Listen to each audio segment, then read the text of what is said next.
우리가 지지난주에 제가 말씀을 전했는데요.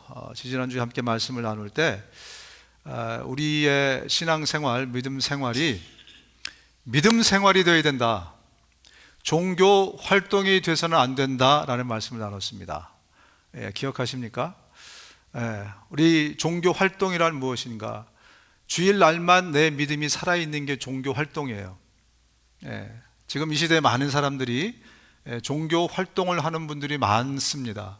그러면서 생각하기를 내 믿음은 괜찮다, 나 믿음 생활 그래도 잘하고 있다, 이렇게 주위를 보니까 평균은 되는 것 같거든요. 주변에 많은 사람들이 지금도 주일날만 정말 믿음이 좋아요. 주일날만 정말 하나님께서 살아계심을 마음껏 만끽하고 주중에 차 타고 집에 가는 그 순간부터 정말 신기하게 까마귀 고기를 하도 많이 드셔서 그런지 주님을 싹 잊어먹고, 그리고 일주일을 살다가 주일날 아버지 그러면서 또 아침에 부지런히 나오고, 여러분 그것도 믿음이 없는 것보단 정말 훌륭한 일입니다. 그러나 정말 이 성경에서, 그리고 우리 하나님이 우리에게 믿음을 주셨을 때는 그런 믿음으로만 살라고 우리에게 주신 것이 아니에요. 그래서 이 시대에는요, 내가 정말 그래도 믿음이 있구나 라고 생각하시는 기준이 뭐가 돼야 되냐면, 제가 뭐라고 말씀드렸죠? 저 사람은 광신도다. 아멘. 주변 사람들이, 아내나 남편이 혹은 내 주변의 사람들이 저 사람 예수에 미쳤어, 광신도야, 이런 소리를 들어야, 그래야 내가 그래도 정말 성경에서 말씀하는 그 기준을 따라서 신앙생활 하려고 내가 애쓰고 있구나, 그렇게 생각하시면 되겠습니다. 할렐루야. 광신도라는 소리가 듣기 싫으신가요? 예전에는 그게 우리를 비난하는 소리였어요. 예수 믿는 사람들한테 광신도다 그랬는데, 지금은요, 옛날엔 복 받으려고 그랬지만 지금은 누가 복 받으려고 막 더 잘 살아보려고 광신도를 하겠습니까? 지금은 다 자발적으로 해요. 그죠?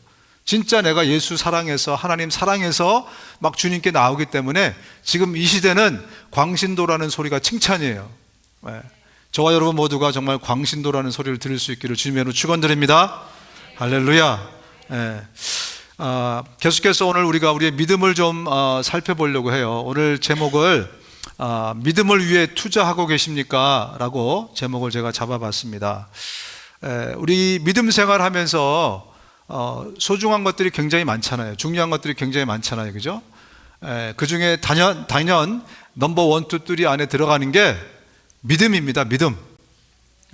믿음 생활하는 우리에게 어쩌면 제일 중요한 게 지금 믿음이라는 거예요. 믿음. 그런데 많은 사람들이요, 이 중요한 무게만큼, 이 중요성만큼 그 중요성을 인식하지 못하고 살아가서 함부로 취급하면서 내 믿음을 돌아보지도 않고 믿음이 있거나 말거나, 또 이 믿음에 대해서 이 믿음을 정말 성장시키고 성숙시키고 하려고 투자하고 애쓰고 하기보다는 언젠가는 내 믿음이 자라겠지, 그리고 지금 있는 이 믿음이 그래도 괜찮은 것처럼 그냥 내버려 두는 거예요. 이게 정말 얼마나 안타까운 일인가를 오늘 저와 여러분들이 한번 깊이 좀 묵상했으면 좋겠습니다. 여러분, 예수님의 관심은요, 저와 여러분들의 행복에 있습니다. 저와 여러분들이 행복하고 정말 이 땅을 살아가는 동안 천국처럼 살아가는데 예수님이 관심이 있어요. 그래서 예수님의 관심은 늘 어디에 있냐면 우리의 믿음에 있어요. 그래서 여러분, 성경을 읽어보시면요, 예수님이 그런 말씀을 자주 하십니다. 제자들에게 너희에게 믿음이 있느냐? 그죠? 예수님이 체크하고 점검하세요. 그리고 어떤 사건이 발생했을 때 너희 믿음이 적다, 이렇게 그 믿음에 대해서 평가를 해주세요. 그리고 수로보니게 여인에게 뭐라고 말씀하십니까? 네 믿음이 크도다. 이방 여인인데 어떻게 이렇게 큰 믿음을 갖고 있냐 하면서 믿음 때문에 깜짝 놀라세요. 그죠?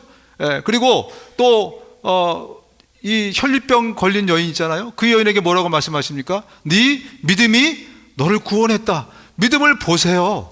그리고 또 예수님이 뭐라고 말씀하십니까? 백부장에게, 야, 이스라엘에서 이렇게 큰 믿음을 내가 본 적이 없다. 예수님이 그 믿음을 보고 너무나 감탄하세요. 이스라엘 사람들에게는 찾아볼 수 없는 것을 이방인 백부장이 그 큰 믿음을 갖고 있었기 때문에 그래요. 그리고 예수님이 나중에 뭐라고 말씀하십니까? 내가 다시 올 때 너에게서 믿음을 볼 수 있겠느냐? 예수님의 관심은 온통 우리의 믿음에 있어요. 이 땅을 예수님이 3년 동안 공생애를 쭉 돌아다니면서 늘 믿음을 체크하고 믿음이 있는지 보고 믿음을 평가하고 믿음을 갖도록 격려하고 믿음이 없는 사람에게 믿음을 주려 하시고, 정작 예수님의 관심은 이렇게 믿음에 있는데 저와 여러분들 우리의 관심은 지금 어디에 있습니까? 여러분, 왜 예수님이 믿음에 관심이 있다고요? 이 믿음을 통해서 저와 여러분들이 구원을 받았어요. 이 믿음이 생명의 통로이기 때문에 그래요. 성경이 이렇게 말씀합니다. 하나님의 은혜로 여러분은 그리스도를 믿어서 구원을 받습니다. 생명과 은혜의 통로가 믿음이기 때문에 그래요. 그래서 믿음이 든든해져야 되고요, 믿음이 커야 되고요, 그래서 이 통로를 통해서 많은 은혜를, 많은 생명을 주님이 부으시기 때문에 그렇습니다. 또 말씀합니다. 기운을 내라 따라, 네 믿음이 너를 구원했다. 바로 그때 그 여자가 나았다. 믿음을 통해서 치료를 받습니다. 믿음을 통해서 우리가 힐링을 받고, 믿음을 통해서 위로를 얻고, 믿음을 통해서 하나님의 은혜가 우리 가운데 들어오는 거예요. 또 말씀합니다. 하나님께서 믿음에서 오는 모든 기쁨과 평화를 여러분에게 충만하게 주시기를 원합니다. 기쁨과 평화가 어디에서 온다고요? 믿음을 통해서 오는 거예요. 그런데요, 믿음이 없는 사람들이나 믿음이 약한 사람들이나 믿음을 잘 모르는 사람들은 믿음을 소홀히 여겨도 된다고 생각해요. 그렇기 때문에 주님이 주시는 그 많은 복락과 은혜를 우리가 더 많이 누릴 수 있는데 그렇지 못하고 우리가 이 땅을 지금 살아가고 있는 것입니다. 많은 사람들은요, 믿음이 있는 사람들도 우리가 오해를 하고 착각해요. 당장 내 삶의 현장에서 이 믿음이 큰 역할을 못한다고 생각해요. 예를 들면 지금 비즈니스 하는데 내 믿음이 돈 버는데 무슨 역할을 할까? 공부하는 학생은 믿음 좋다고 공부가 더 잘 되나? 뭐 이런 생각을 해요. 내 삶의 현장에 당장 믿음이라는 것이 영향을 끼치지 않는다고 생각하고 있습니다. 여러분, 그것은 오해입니다. 그것은 착각입니다. 그것은 예수 믿기 전에의 우리의 삶은 그랬어요. 우리가 믿음이 없을 때는요, 믿음이 우리에게 그 역할을 못했습니다. 그러나 우리가 예수를 믿는 그 믿음을 갖게 되는 순간부터 우리의 삶의 그 패러다임이 바뀌는 거예요.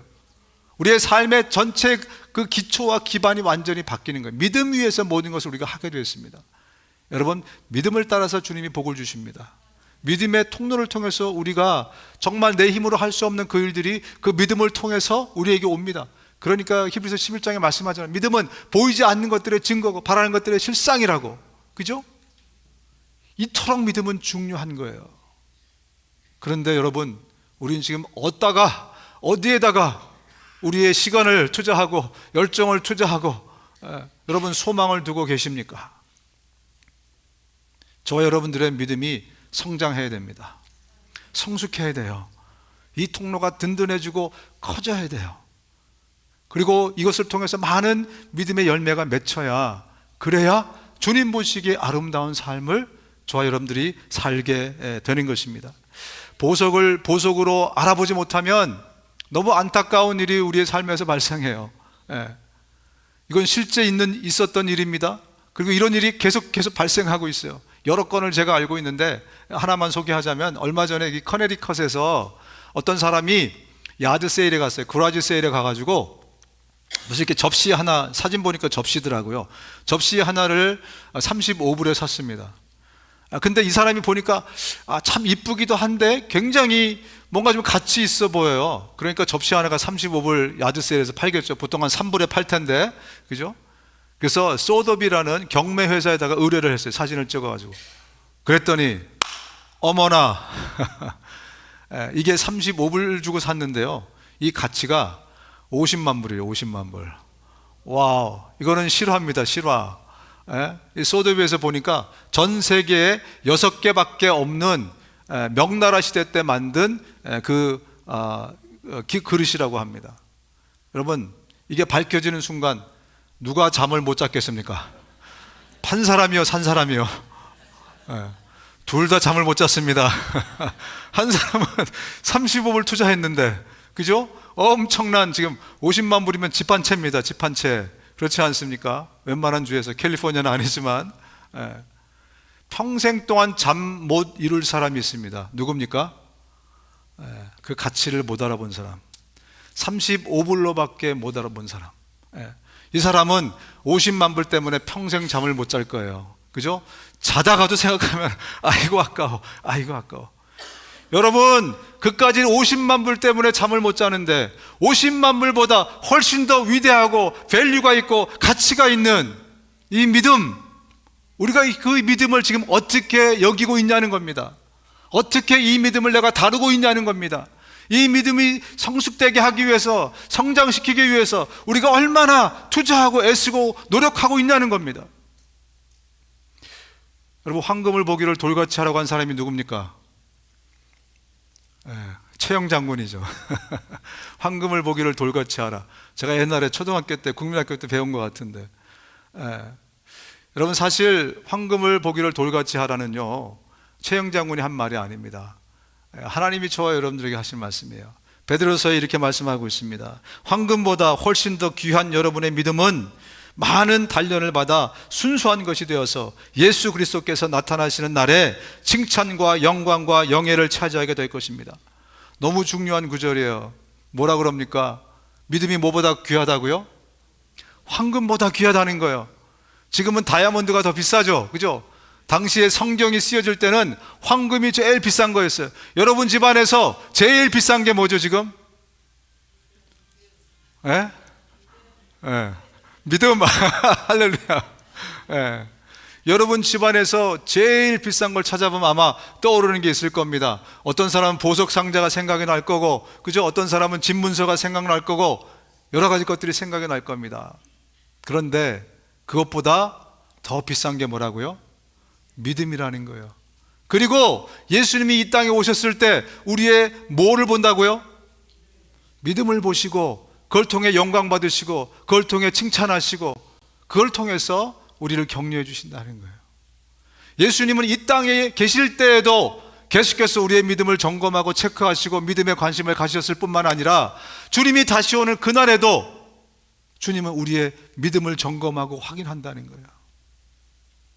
여러분의 믿음은 어떻습니까? 주님께서 칭찬하실 만한 믿음이십니까? 나는 그동안 내 믿음에 대해서 어떻게 생각하고 어떻게 취급하고 계셨습니까? 어떤 분들은 그렇게 생각을 하실 수 있어요. 때가 되면 믿음이 자랄 것이다. 과연 정말 때가 되면 믿음이 자랄까? 여러분, 그동안 때가 되면 믿음이 자랄 것이라고 생각해서 여기까지 오셨잖아요. 지금까지 기다리고 계셨잖아요. 이맘때쯤이면 믿음이 저절로 자라야 될 텐데 지금 어떻게 되셨습니까? 생각했던 대로 가만히 있었더니, 시간만 보내고 있었더니 믿음이 저절로 자랐습니까? 여러분, 하나님의 관심도 우리의 믿음에 있어요. 예수님뿐만이 아니라 하나님도 이렇게 말씀하시지 않습니까? 믿음이 없이는 하나님을 기쁘게 하실 수 없습니다. 우리가 너무나 잘 알고 있는 구절이에요. 하나님을 기쁘시게 하는 것은 우리의 믿음이라는 거예요. 그냥 믿음만 있으면이 아니라 하나님을 기쁘시게 할 만한 믿음을 말씀하고 있지 않겠습니까? 그런 믿음은 저절로 만들어지는 것이 아니라는 거예요. 우리 집 나간 자식, 하나님의 품을 떠난, 우리 뭐 그런 경험들 많이 하셨죠, 그죠? 자식들이 뭐 사춘기 이상을 지나서 또 어떤 뭐 청년이 되고 이러면서 얘가 옛날에 믿음이 되게 좋았는데 믿음을 정말 잃어버리고 지금 사는 거 부모니까 알 수 있잖아요, 그죠? 가만히 있으면 얘가 돌아올 것 같아서 여러분, 가만히 계시는 부모 계십니까? 우리가 정말 우리 자식들을 붙들고 절실하게 기도하지 않습니까? 주님, 다시 믿음을 회복하게 하소서. 이 아이가 잃어버린 믿음을 다시 얻게 주님 도와주십시오. 간절히 기도하지 않습니까? 여러분, 왜냐하면 믿음은요, 가만히 내버려두면 소멸되게 돼 있어요. 믿음은 가만히 두면, 내가 가꾸고 다듬고 믿음을 성장시키지 않으면 우리의 믿음은 점점점 뒤로 쳐져서 나중에는 믿음이 소멸되어 버린다고 성경이 말씀하고 있어요. 이거는 저의 경험도 아니고요, 이건 누구의 이론도 아니고요, 이것은 성경이 우리에게 말씀하고 있는 겁니다. 그래서 저와 여러분들이 우리의 믿음을 확인해 보라고 얘기하는 거예요. 저와 여러분들의 믿음을 확인해야 된다. 고린도후서 13장 5절입니다. 같이 한번 읽어볼까요? 13장 5절 시작. 여러분은 자기가 믿음 안에 있는지를 스스로 시험해보고 스스로 검증해 보십시오. 그렇습니다. 믿음은 늘 우리가 확인하고 점검할 대상이라고 말씀하고 있어요. 그냥 가만히 저절로 내버려두면 어떻게 되겠지, 그런 대상이 아니고 늘 스스로 내가 확인하고 점검해 봐야 될 대상이다. 그래서 지금 내 믿음에 이상이 있는가, 내 믿음이 지금 약해져 있는가. 예수님이 말씀하신 대로 네 믿음이 적다고 말씀하셨는데 내 지금 믿음의 상태는 겨우겨우 정말 숨만 쉬고 있는, 영적인 생명을 유지하는 숨만 쉬고 있는 정도인가? 아니면 정말 하나님의 은혜와 능력 가운데 내가 마음껏 지금 생명력 있게 활동하고 활개쳐서 열매 맺고 있는 믿음인가? 또 성숙하고 성장해서 하나님이 기뻐하시고 주변에 있는 많은 사람들에게도 도전이 되고 그러한 믿음이 나에게 있는가? 스스로 점검하고 확인해 봐라 라고 말씀이 하고 있습니다. 오늘 아침에 몇 번 거울 보셨습니까, 여러분? 저는 한 3번 본 것 같은데요. 여러분, 내 얼굴을 가꾸고 다듬고 때 빼고 광내고 좋은 화장품이 나왔다 그러면 우리 자매님들 어떻습니까? 그래? 어때? 써봤어? 막 하면서 내 믿음이 내 얼굴을 그렇게 살피고 내 몸매 어때? 남편들한테 맨날 어때? 나 좀 요새 좀 살 좀 쪘어? 늘 확인하고 점검하고. 우리의 믿음을 여러분 그렇게 하셔야 됩니다. 할렐루야. 내 이 썩어 없어질 육신을 위해서도 그렇게 투자하고 그렇게 관심을 갖고 그렇게 점검하고 그렇게 확인하는데 보이지 않는다고 내 믿음을 그렇게 소홀히 하다가는 우리의 믿음이 점점점 약해져서 소멸될 수 있다는 거예요. 얼마나 많은 사람들이요, 정말 안타깝게도 시험 들인지 모릅니다. 왜 시험이 들어요? 사탄이 우리를 공격하기도 하고 내가 내 육신의 정욕과 이 내 맘대로 살려고 하는 이 교만 때문에 또 시험 들기도 하고. 얼마나 안타깝습니까? 정말 내 믿음이 든든히 하나님 앞에 서 있다면 그렇게 시험 들 일이 많지 않아요. 시험이 오면 나사렛 예수 그리스도의 이름으로 명하노니 시험아 물러가라, 이런 믿음이, 이런 어떤 영적인 파워가 내 안에 있어요. 그런데 믿음이 연약한 사람들은 시험이 오면 꼬박꼬박 그 독을 받아 먹습니다. 꼬박꼬박 그걸 받아 먹어서 결국은 그냥 믿음에서 떠나버리는 너무나 안타까운 일들이 우리 주변에 있습니다. 여러분, 어디에 지금 투자를 하고 계신지를 저와 여러분들이 좀 잘 점검해 봤으면 좋겠습니다. 그리고 나는 내 믿음의 성장과 성숙을 위해서 얼마나 지금 애쓰고 있나, 투자하고 있나, 오늘 정말 잘 확인해 봤으면 좋겠습니다. 오늘 본문에 들어가서 보면 본문이 이렇게 말씀합니다. 무리 가운데서 많은 사람이 예수를 믿었다. 그들이 말하였다. 그리스도가 오신다고 해도 이분이 하신 것보다 더 많은 표징을 하시겠는가? 이제 지금 배경이 초막절이거든요. 초막절. 그래서 많은 사람들이 예루살렘에 지금 모였어요. 초막절 이 행사를 치르기 위해서. 예수님이 그래서 계시다가 이제 초막절 끄트머리쯤에 가서 이제 성전에 들어가서 설교를 했더니 많은 사람들이 모였어요. 그리고 오늘 성경에는 기록되지 않았지만 오늘 이 본문을 보니까 설교만 하신 게 아니라 많은 기적들을 그 가운데서 행하신 것 같아요. 그래서 오늘 본문이 뭐라고 얘기하냐면 사람들이 이것 때문에 예수를 믿게 됐다는 거예요. 뭐 때문에 믿었다고요? 기적 때문에. 그러면서 그들이 얘기하잖아요. 그리스도가 온다고 해도, 진짜 메시아가 온다고 해도 이 사람보다도 더 많은 기적을 행할 수 있겠느냐? 라고 얘기하면서 그들이 본문에 뭐라 그래요? 사람들이 예수를 믿었다는 거예요.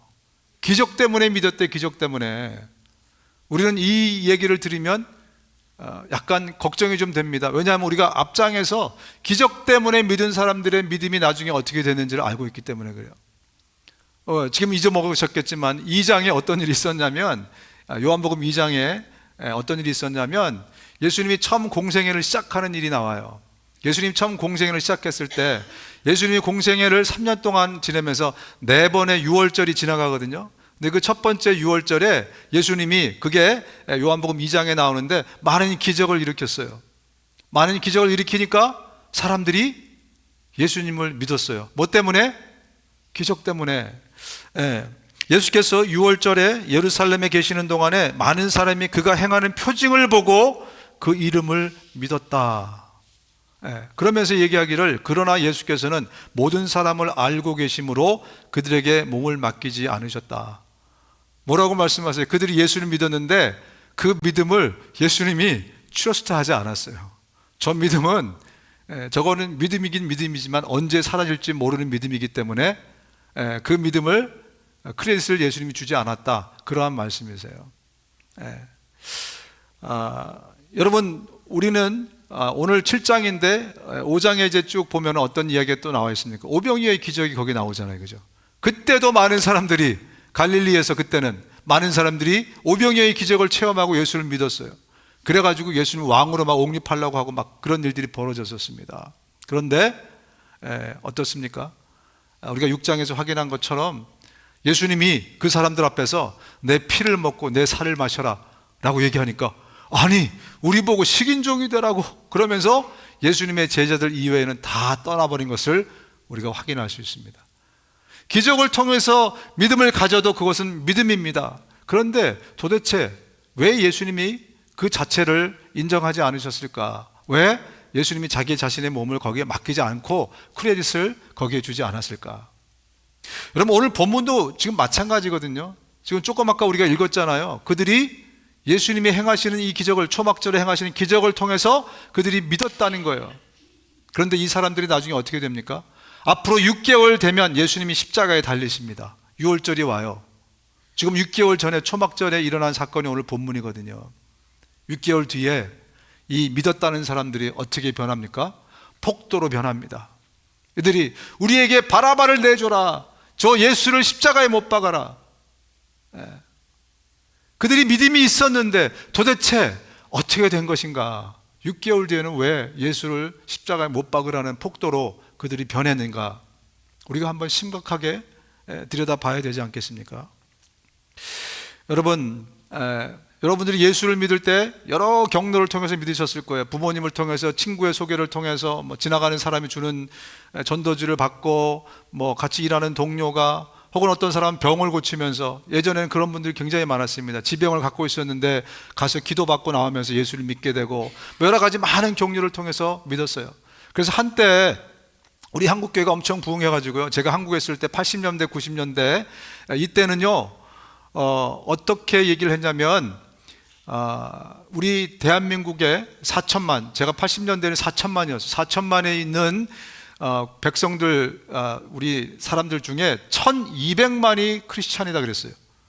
혹시 기억나세요? 4천만 중에 그래서 1200, 1500 해서 3분의 1이 기독교인이다, 이런 시절이 있었어요. 그때 예수 믿으신 분들 계시죠, 그죠? 근데요, 제가 궁금해서 말씀을 준비하면서 한번 찾아봤어요. 그랬더니 2023년 통계가요, 지금은 그리스도인이 5천만 중에서 770만이래요. 770만. 더 충격적인 소식은 자기를 그리스도인이라고 소개를 하는데 진짜 교회를 정기적으로 다닌 사람은 550만이에요. 550만.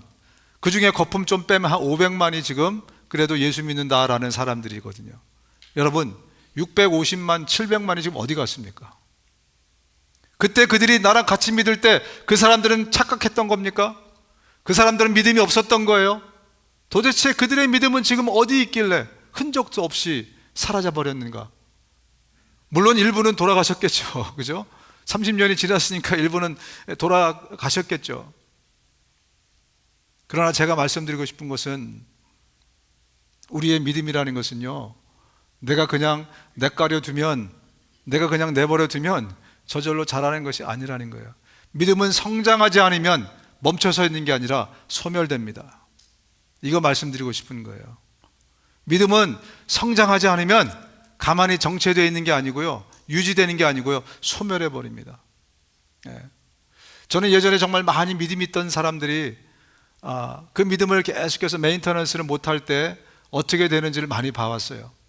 저 자신부터 제일 걱정이 되는데, 제가 사역을 마치고 나서 어떻게 내 믿음을 유지할 것인가. 저 사실 여러분보다 굉장히 큰 어드밴티지가 뭐냐면, 설교 준비해야 되니까, 성도를 돌봐야 되니까, 예배 준비해야 되니까, 사역해야 되니까 정말 하나님 앞에 매달리고 정말 말씀을 정말 상고하고 사모하고 늘 말씀과 함께 동행하고 이렇게 살 수밖에 없어요. 그래서 저는 큰 어드밴티지가 있는 거예요. 제 믿음을 유지하는데. 죄송합니다, 여러분은 저랑 좀 다른 삶을 사셔서. 그런데 가장 걱정되는 게 뭐냐면, 은퇴하고 나서 나는 어떻게 변할까. 왜냐하면 주변에 은퇴하신 목사님들, 정말 한 공동체를 이끌어가던 분인데 은퇴하고 나서 삶이 굉장히 곤두박질인 것을 봐요. 믿음이 곤두박치는 것을 봅니다. 그래서 정말 진짜 인공호흡기 겨우 끼고 있는 듯한 그러한 믿음으로 사는 그런 것들을 보면서, 야, 믿음이라는 것은 이런 거구나. 내가 믿음을 성숙시키고 성장시키면서 계속 위로 가지 않으면 한없이 내려가는 게 믿음입니다. 그러다가 어느 사이에 흔적도 없이 사라지는 것, 그게 믿음이에요. 여러분, 믿음의 성질을, 성격을, 캐릭터를 저와 여러분들이 잘 아셔야 돼요. 그래야 우리가 정말 후회하지 않습니다. 이 소중한 거, 이 귀중한 거, 하나님도 예수님도 또 우리의 전부라고 할 수 있는 이 믿음을 우리가 정말 성숙시키지 않으면 잃어버릴 수 있기 때문에 그런 거죠.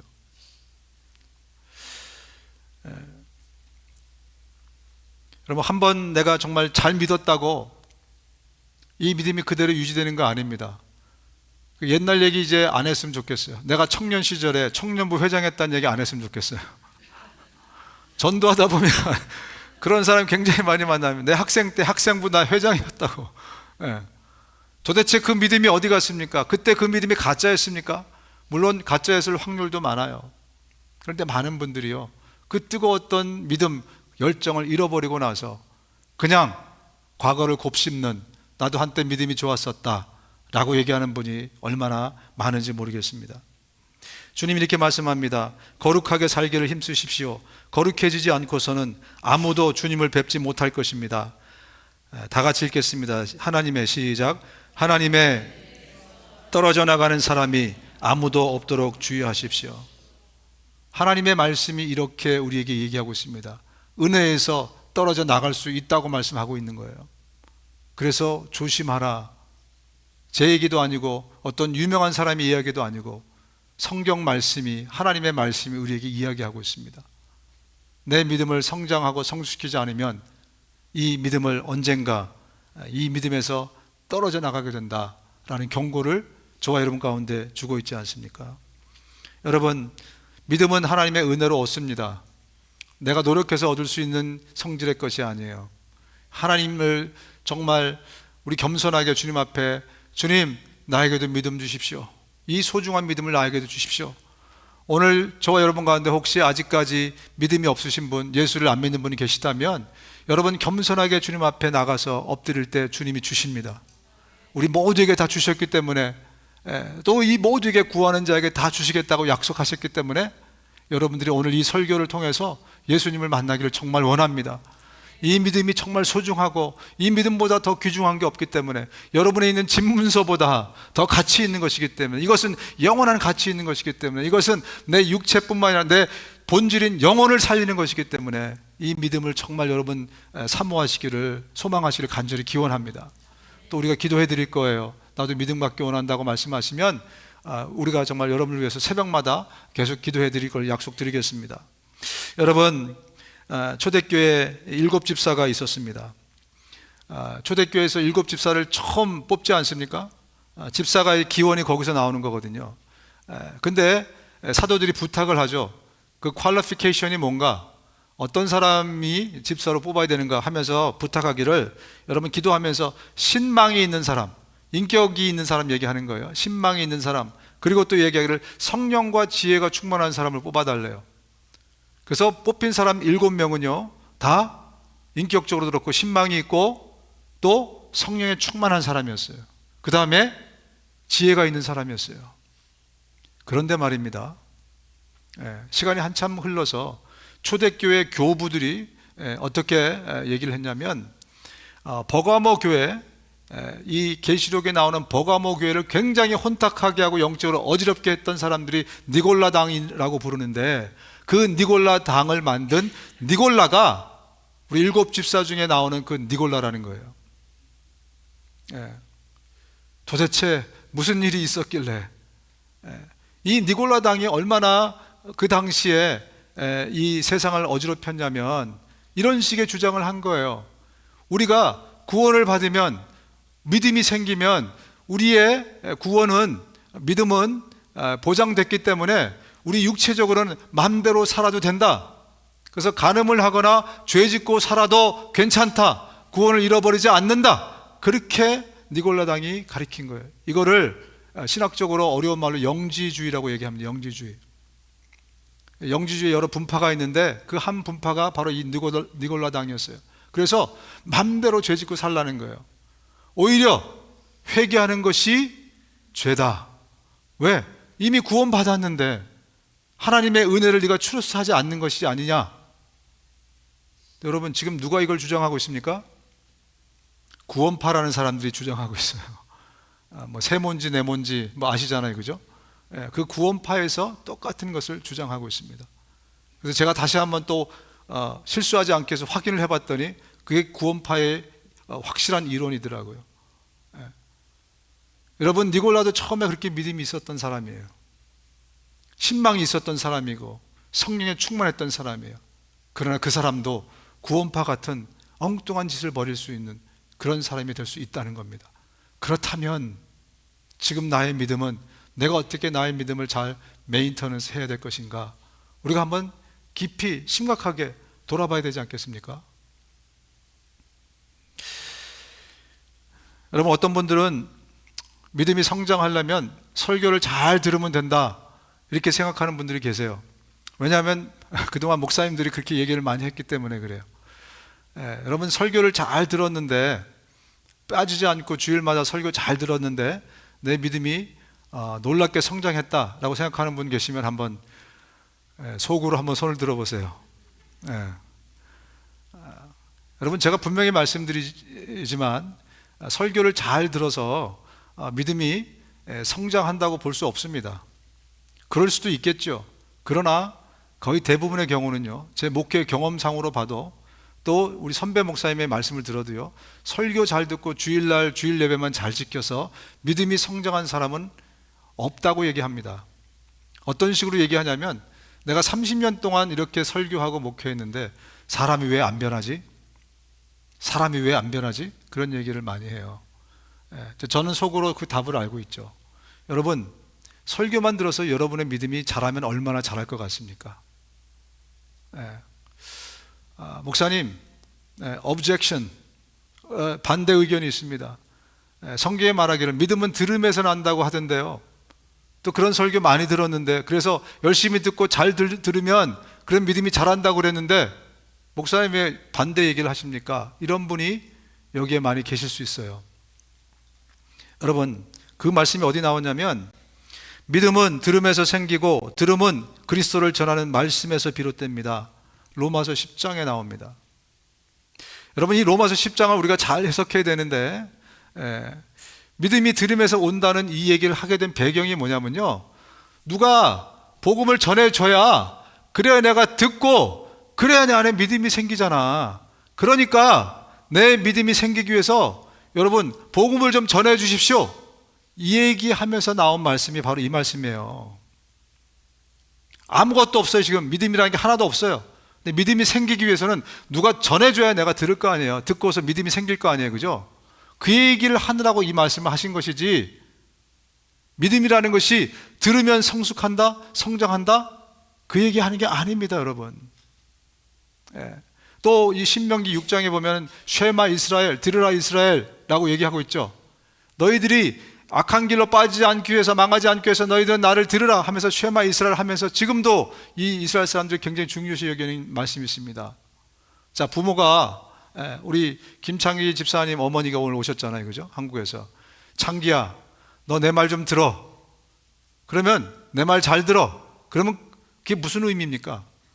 야, 이놈아, 내 말 좀 잘 들어. 그러면 그 의미가 잘 이게 그냥 듣는 걸로 잘 새겨들으란 얘기입니까? 아니면 어머니가 말씀하신 대로 행하라는 얘기입니까? 행하라는 얘기 아니에요. 쉐마 이스라엘이라는 얘기는요, 들으라 이스라엘이라는 얘기는, 하나님의 말씀을 잘 들으라는 얘기는 단순히 carefully listening 하라는 얘기가 아니고요, 그걸 행하라는 얘기예요. 행하라. carefully listen 해야 물론 행하지만 거기서 멈추면요, 우리의 믿음은 자라지 않습니다. 그래서 여러분, 주일 설교만 듣고 행하지 않으면 믿음은 자란다, 안 자란다? 자라지 않는다는 거예요. 어떤 분은 그런 얘기를 하시더라고요. 콩나무 시루처럼 콩나물이 물만 계속 부으면, 말씀만 계속 들으면, 그러면 쭉쭉 자랄 것이다. 여러분, 백날을 해보십시오. 왜냐하면 믿음은 콩나물이 아니기 때문에 그래요. 믿음은 콩나물이 아닙니다, 여러분. 콩나물은 물만 줘도 자라지만 우리의 믿음은 내가 움직이지 않으면, 말씀대로 살지 않으면, 그 삶을 통해서 하나님이 경험되어지지 않으면, 그 말씀이 내 것이 되어지지 않으면 나에게는 내 귀만 즐겁게 하는 그런 말씀이 될 것이기 때문에 그래요. 나는 왜 그동안 신앙생활 이렇게 오래 했는데 믿음이 안 자랐는가? 원인은 거기에 있습니다. 여러분은 그분 안에 뿌리를 받고 세우심을 입어서 가르침을 받은 대로 믿음을 굳게 하여 감사의 마음이 넘치게 하십시오. 내 믿음을 굳게 하는 것은 성령님이 하시는 일이 아니라 여러분이 하라는 얘기를 지금 바울이 하고 있는 거 아니겠습니까? 여러분, 바울은요, 예수님도 하나님도 우리의 믿음에 관심이 있었지만, 그것이 가장 큰 관심이지만 바울도 그랬어요. 그래서 바울이 이렇게 말씀합니다. 내가 이 세상을 떠나 그리스도와 함께 있는 것을 원하고, 또 그것이 훨씬 더 좋지만, 뭐죠? 나 빨리 죽고 싶다는 얘기예요. 빨리 죽어서 하나님 앞에 가고 싶다고. 그게 훨씬 더 좋은 일이지만, 그렇지만 왜 못 죽느냐, 이 얘기를 하고 있습니다. 여러분을 위해서 내가 이 세상에 계속 머물러 있는 것이 더욱 필요합니다. 왜냐하면 나는 여러분과 함께 계속 머물면서 여러분의 뭘 키워요? 믿음을 키우려고. 바울은 열심히 복음을 전해서 믿음을 심어주는 일, 그 역할을 했지만, 그만큼 또 소중하게 여긴 게 뭐냐면, 그 심어놓은 믿음이 자라서 믿음이 성장하는 그 역할도 바울이 열심히 사역한 거예요. 그런데 우리는 믿음이 한번 심겨서 내 안에 있으면 나 천국 가니까 오케이, 그리고 믿음을 돌아보지 않아요. 내 믿음을 위해서 투자하지 않아요. 여러분들 비트코인에 지금 투자하고 있고 주식에 투자하고 있는 거 다 압니다. 제가 부동산에 투자하고 있는 거 다 압니다. 그거 하지 말라는 게 아니라, 여러분이 정말 그것이 나에게 굉장하게 유익이고 큰 정말 어떤 기쁨이고, 그죠? 행복이고 내 미래를 또 보장해 줄 거고 하기 때문에 거기 투자하는 거 아니겠습니까? 여러분, 그것보다 영원히 나의 본질인 나의 영원한 시간을 보장해 줄, 영원한 행복을 보장해 줄 것이 믿음이라는 거예요. 거기에 나는 얼마만큼 투자하고 있는가?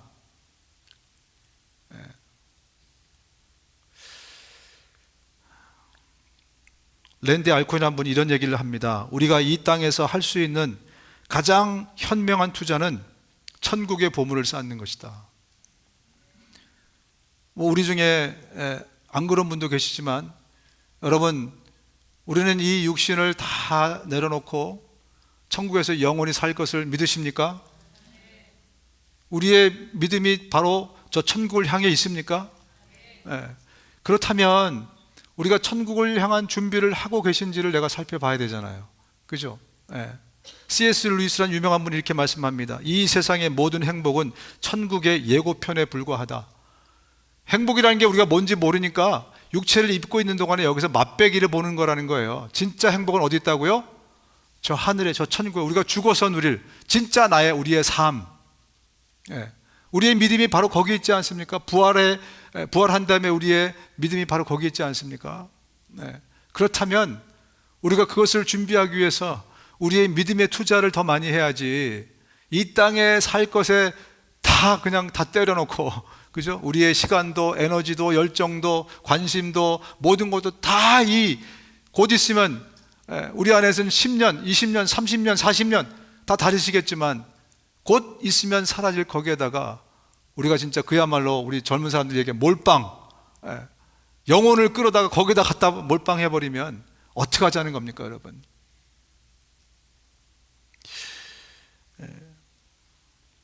여러분, 누가복음 12장에 제가 지난번에도 한번 말씀드렸지만 계속해서 또 말씀드릴 거예요. 아주 재미있는 예수님의 비유가 있지 않습니까? 예수님이 이런 말씀하셨어요. 어떤 사람이 농사 졌는데 풍년을 잃었습니다. 그래서 그 풍년 많은 그 곡물을 가지고, 야, 내가 이거 어떻게 처리할까? 아, 좋다. 내가 창고를 더 늘려갖고 창고를 더 크게 줘가지고 여기다 그냥 다 집어넣고, 그리고 내가 평생 놀면서 배 두드리면서 이렇게 살자. 그러면서 자기 영혼에게 이야기하기를, 내 영혼아, 여러 해 쓸 물건이 쌓여있다. 내 이제는 편하게 놀고 쉬면서 즐기고 마시자. 딱 그 얘기를 했는데 그날 밤에 하나님이 나타나서 이렇게 말씀하셨답니다. 어리석은 사람아, 오늘 밤에 네 영혼을 도로 찾아가면 네가 지금까지 쌓아둔 것이 네 것이 되겠느냐. 여러분, 이 재물은 영원하지 않습니다. 우리가 지금 투자하고 있는 바로 그것은 영원한 것이 아니에요. 우리는 영원한 것에 투자해야 우리가 영원한 삶을 살 것을 확신하고 믿고 분명한데, 그 영원한 삶에서 행복을 누리지 않겠습니까? 그런데 35불이라고 50만 불짜리를 35불로 생각하고 있는 그런 상태로 우리의 믿음을, 우리의 영원한 세월을 가치 없이 본다면 얼마나 정말 영원토록 땅을 치고 후회할 일이 생기지 않겠습니까? 이 예수님의 말씀을 하니까 제자들이 못 알아들었어요. 이 비유를 하니까 제자들이 못 알아들으니까 나중에 예수님이 설명해 주십니다. 충성스럽고 지혜로운 재산 관리인이 되어 주인이 맡긴 집안 사람들에게 제때의 양식을 나눠줄 사람이 누구냐? 주인이 돌아와서 그 종이 그렇게 하는 것을 보면 그 종은 정말 행복한 사람이다. 내가 분명히 말하지만 주인이 그의 모든 재산을 그 종에게 맡길 것이다. 예수님이 그 말씀하신 거잖아요. 너희들 이 땅에다 투자하지 말고 저 영원한 것에 투자해야 돼 라고 말씀하니까 제자들이 그거 못 알아들었어요. 그러니까 예수님이 말씀하십니다. 너희들 착각하지 마. 너희의 삶은 매니저의 삶이지 네 인생의 주인이 네가 아니야. 그 말씀 지금 하신 거예요. 내가 내 인생의 주인이라고요? 매니저라고요? 매니저입니다, 여러분. 이 권태산이라는 인간의 주인은요, 권태산이 아니고요, 잠깐 권태산이라는 인생을 잠깐 동안, 제가 몇 살까지 살아야 될지 모르겠는데 잠깐 동안 일단 한 90살이라고 한번 쳐봅시다. 오, 90 제가 빨리 죽기를 저도 빨리 죽어서 천국 가기를 원하는데 여러분 믿음을 성장시키기 위해서 제가 빨리 못 죽습니다. anyway, 여러분, 이 잠깐 동안의 삶, 얼마 안 되는 이 삶, 여기다가 이거를 다 투자하는 이유가 뭐냐면요, 내가 내 인생의 주인이라고 생각하기 때문에 그래요. 주인이 아니라 누구라고요? 매니저입니다. 나는 매니저예요. 자기 이름을 한번 부르면서 자기 이름을, 나는 누구누구의 매니저다 한번 해봅시다. 시작. 나는 권태산의 매니저다. 내가 내 인생의 주인이 아니에요. 그리고 이것은 곧 주님의 때에 사라져 없어지고 저 흙으로, 땅으로 사라져 없어질 것입니다. 그렇다면 우리가 어디에 투자해야 되는지가 명백하게 나오지 않습니까? 이 땅이 아니라 여러분 믿음입니다. 영적인 것이에요. 저 하늘입니다. 그래야 우리가 지혜로운 인생이 된다는 거죠. 오늘 본문을 보면 그래요. 마지막에 이런 말씀합니다. 사람들이 못 알아듣는 그런 말씀을 예수님이 하시는데, 그러자 유대인 지도자들이 서로 말하였다. 이 사람이 어디로 가기에 자기를 찾지 못한다고 할 것이라고 하는가? 그리스에 흩어져 사는 유대인들에게 가서 그리스 사람들을 가르치겠다는 건가? 우리가 찾아도 만나지 못하고 또 그가 있는 곳에는 우리가 갈 수도 없다니, 도대체 그 말이 무슨 뜻일까? 예수님이 뭐라고 말씀하셨냐면, 내 이제 곧 없어질 거라고, 그때가 되면 여러분 나 못 만난다고 그 얘기를 하셨어요. 우리가 보기에는 십자가 사건을 얘기하는구나, 뭐 그렇게 이해가 되지만 당시 사람들은 지금 같은 반응이 나온 거예요. 도대체 예수님이 어디 간다는 거야? 어디 딴 나라 간다는 거야? 이민 간다는 거야? 뭐 그런 식으로 해석했다는 거죠. 여러분, 예수님이 왜 이 말씀 하셨겠어요? 못 알아들을 말씀을. 십자가와 부활에 대해서 말씀하신 게 아니고요, 쉽게 말하면 이거야. 너네들 있을 때 잘해. 나 여기 있을 때 너희들 예수 믿어야 돼. 앞으로 6개월 뒤면 나 여기 없어. 내가 너에게 직접 복음을 전해주고 이 땅에 있을 때 너희들 예수 믿어, 믿음 가져, 그 얘기하고 있는 거거든요. 여러분, 저는 이게 어떻게 우리에게 들리냐면, 첫 번째로 우리 아직 예수를 안 믿는 분이 계시다면 오늘이 바로 그날입니다. 여러분, 뒤로 미루지 마시고 예수님을 영접하세요. 예. 또 한 가지, 예수를 믿는 저와 여러분들에게 하시는 말씀이 뭐냐면, 후회하지 말고 너 믿음 성장시키는데 거기 힘써. 그거 어떻게 하는 거지? 힘써. 예. 그 믿음 성장시키는 것을 위해서 네가 투자해 놓으면 너 영원히 후회하지 않을 거야.